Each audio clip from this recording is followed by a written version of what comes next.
Transportasi DKI Jakarta dicopot dari jabatannya. Ketiganya dinilai telah dengan sengaja membiarkan terjadinya kesalahan dalam pengambilan keputusan. Dan apa saja rapor merah mereka? Berikut ini liputannya. Pemerintah Provinsi DKI Jakarta telah melakukan rotasi besar-besaran pejabat di level eselon 2. Dari 34 pejabat yang dirotasi, 3 diantaranya adalah kepala dinas. Ketiga kepala dinas ini dinilai memiliki rapor buruk selama menjalankan tugasnya. Mereka adalah Kepala Dinas Perhubungan Udar Kristono, Kepala Dinas Kebersihan Ulu Nurdin, dan Kepala Dinas Pendidikan Taufik Yudi Mulyanto. Udar Kristono diganti setelah skandal pembelian Transjakarta dan Diskota terintegrasi busway BKTB ramai diperbincangkan. Pengadaan ratusan bis itu bermasalah karena belum genap 2 bulan ada di ibu kota. Komponen bis buatan Cina itu banyak yang rusak dan berkarat.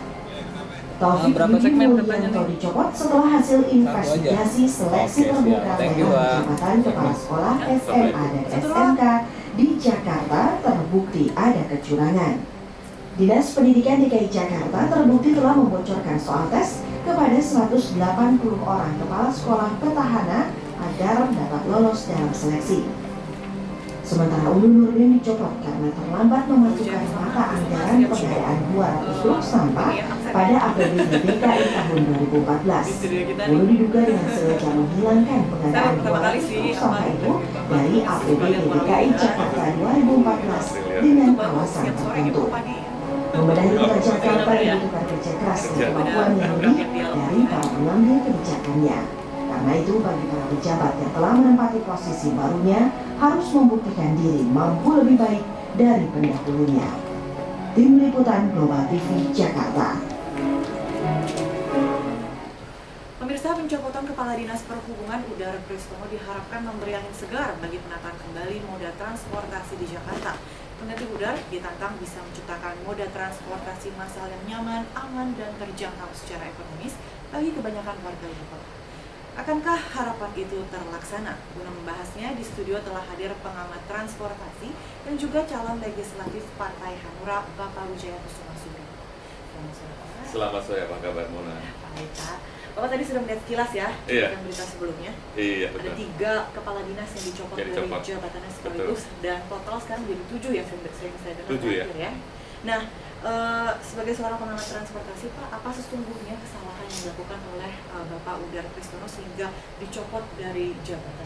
Ya, saya kira pertama tentunya kita lihat kinerja yang buruk daripada Transjakarta itu sendiri. Saya melihat bahwa dari tahun 2011 itu ternyata ada 12 bus yang terbakar hampir setiap bulan. Gitu. Tercatat bahwa 2011 itu ada 4 yang terbakar, 2012 ada 4, terus kemudian 2013 ada 3, dan 2014 kemarin baru aja di ada 60 bis baru, terus kemudian 1 sudah terbakar. Menurut saya berarti ini ada sesuatu yang salah dalam arti bahwa kualitasnya, terus kemudian juga pada saat pengadaannya begitu? Pas waktu pengadaannya, mungkin proses pengadaannya speknya dalam arti bahwa mungkin tidak dilakukan pre-delivery inspection, tidak ada ke factory visit dan segala macam. Standarisasi dari bisnya itu juga mesti dicek juga gitu. Oke. Gitu. Artinya pelaksanaan itu dibuat enteng gitu. Iya, harusnya ada standarnya. Kayak misalnya standar bus itu misalnya mesti ngikutin beberapa standar gitu. Ada Department of Transportation untuk bannya, terus kemudian untuk beberapa komponennya, terus kemudian ada yang namanya ANSI, terus kemudian ada beberapa standar yang dia harus memenuhi gitu. Nah, kalau misalnya dia udah memenuhi standar itu baru terus kemudian kita mengadakan tendernya gitu. Baik. Nah, dari pandangan Anda operasional Transjakarta saat ini seperti apa? Apakah baik? Apakah masih memusingkan warga atau seperti apa? Ya, operasionalnya sendiri ya saya juga melihatnya sebenarnya sih arahnya sudah baik ya, dalam arti sudah terintegrasi dengan transportasi lingkungan. Tetapi menurut saya jangan hanya kita berpaku kepada sistem transportasi Transjakarta aja gitu. Nah, kita ambil contoh di Singapura. Di Singapura itu ada yang namanya Tonlink. Terus kemudian ada yang bis premium. Terus ada yang bus malam. Namanya Night Rider sama Night Owl. Nah, harusnya seperti itu juga harus diadakan gitu. Jadi nggak terpaku ke situ gitu. Kalau terpaku ke situ ya udah berarti kita nggak mempunyai alternatif transportasi yang cepat. Busway itu juga kan masih berhenti di beberapa halte gitu. Nah, perlu juga kita mengadakan misalnya yang langsung antar wali kota misalnya, dari Pulau Gadung misalnya ke Priuk, dari Priuk misalnya ke Pluit dan seterusnya gitu. Artinya dalam arti yang jarak jauh juga bisa disediakan gitu. Nah, ada yang jarak jauh town link ya, menghubungkan antar wali kota gitu. Menghubungkan antara wali kota untuk jarak jauh. Terus kemudian ada misalnya transportasi lingkungan. Sekarang sudah dibikin feeder bus gitu. Tetapi selain feeder bus juga saya pikir angkutan-angkutan seperti angkot, terus kemudian metro mini untuk melayani lingkungan itu juga bisa disediakan dengan baik gitu. Mesti ditata maksud saya. Harus ditata. Berarti bukan berarti hanya penambahan armadanya saja yang diperlukan, tapi penataannya itu sistem juga secara terintegrasi. Oke. Nah, pada saat ini kan yang kita ketahui ada operasionalisasi BKTB ya. BKTB. Yang belum sudah mengundang protes nih dari banyak sekali awak angkutan kota. Pandangan Anda seperti apa? Nah, pandangan saya pertama tentunya sosialisasi kepada supir-supir angkotnya ya mungkin kurang gitu ya. Itu satu. Terus kedua juga mungkin perlu ditata ulang mengenai jalurnya. Sepanjang kalau misalnya seperti saya sampaikan tadi bahwa juga harus melayani lingkungan. Nah, angkot-angkot itu ya biarkan aja mereka ada, terus kemudian tetapi di-upgrade kualitasnya dan mereka melayani lingkungan gitu. Misalnya antar RW misalnya gitu ya, transportasi antar RW. Terus kemudian itu juga harus diadakan. Harus diadakan gitu. Sampai RW pun harus diadakan. Untuk mencapai intermoda yang lain, dalam arti bahwa untuk mencapai misalnya ke halte busway atau MRT yang terdekat gitu. Apa menurut Anda sosialisasi dengan mantan awak Metro Mini Kopaja itu kurang? Mungkin menurut saya kurang, makanya kemudian ada efek terhadap penggantian Kadisub ini gitu ya. Menurut saya mungkin kurang gitu. Nah, rencana perekrutan mantan awak Metro Mini Kopaja ini mungkinkah bisa memberikan suatu angin segar bagi... Ya, pertama tentunya harus ada sosialisasi, itu satu. Terus kedua tentunya kan SIM-nya harus di-upgrade. Yang angkot-angkot itu saya yakin bahwa SIM-nya mereka itu A umum. Tetapi untuk menjadi supir busway juga nggak bisa begitu aja diterima gitu kan, mesti ada tesnya untuk di-upgrade skill-nya, kemampuannya, kemudian dia harus mempunyai SIM B2 umum gitu. Nah, tentunya harus ada upgrade, ada apa namanya pelatihan ya.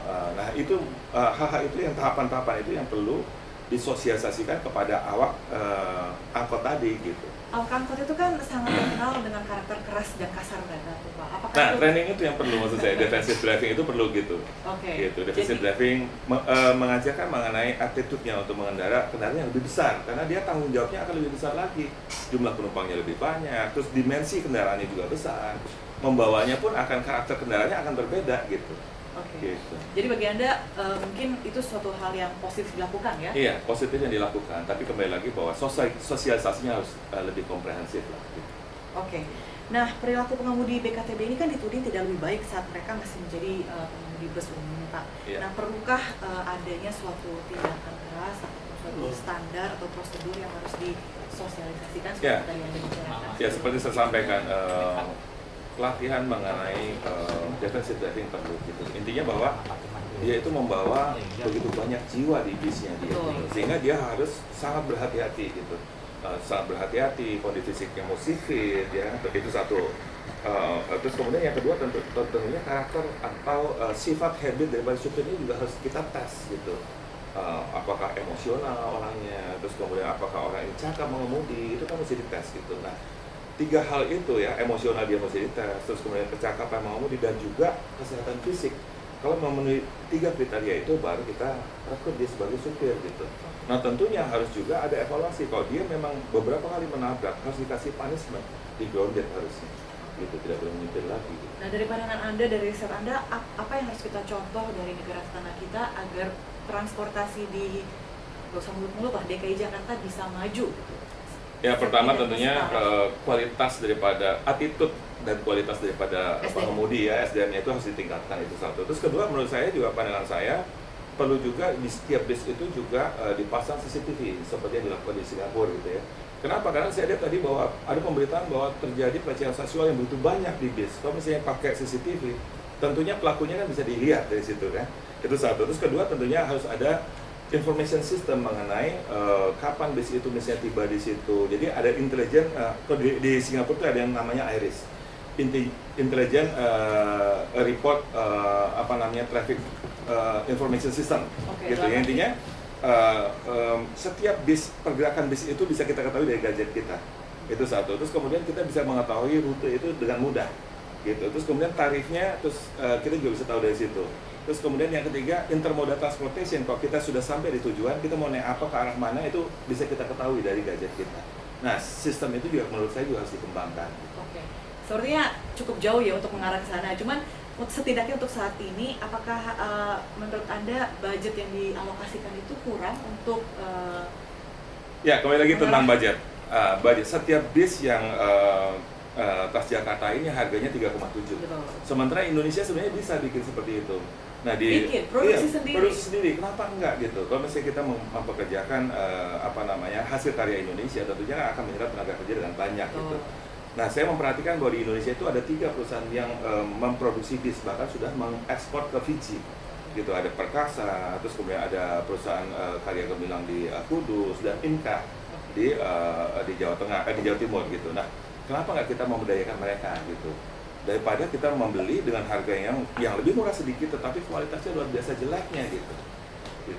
Udah terbukti dengan begitu banyaknya bis yang terbakar gitu, ada 14 bis yang terbakar dalam kurun waktu 3 tahun. Tapi kita ketahui kan, mungkin bukan umum, informasi umum ya, PT Inka tersebut kan kalah tender nih. Kalah tender, hanya beda cuma 150 juta.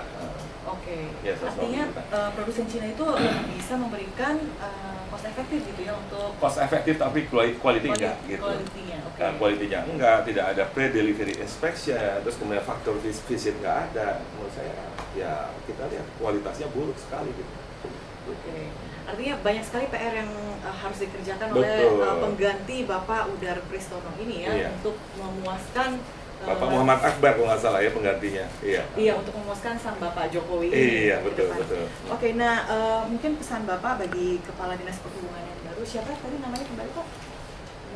Muhammad Akbar. Okay. Muhammad Akbar ya penggantinya, Kepala Dinas Perhubungan DKI Jakarta yang baru. Mungkin dari seorang transportasi. Ya, tentunya harapan saya pertama tentunya sosialisasi kepada pengusaha angkot atau pengemudi angkot yang terlintasi oleh Transjakarta juga harus disosialisasikan. Terus kemudian perlu diadakan pengaturan remapping rute kembali untuk angkot-angkot yang memang jalurnya terlewati. Misalnya angkot itu ya rutenya dirubah tanpa mengurangi pendapatan mereka, tetapi rutenya dirubah melayani lingkungan. Terus kemudian bus transportasi Jakarta itu juga boleh memasuki daerah-daerah di mana hanya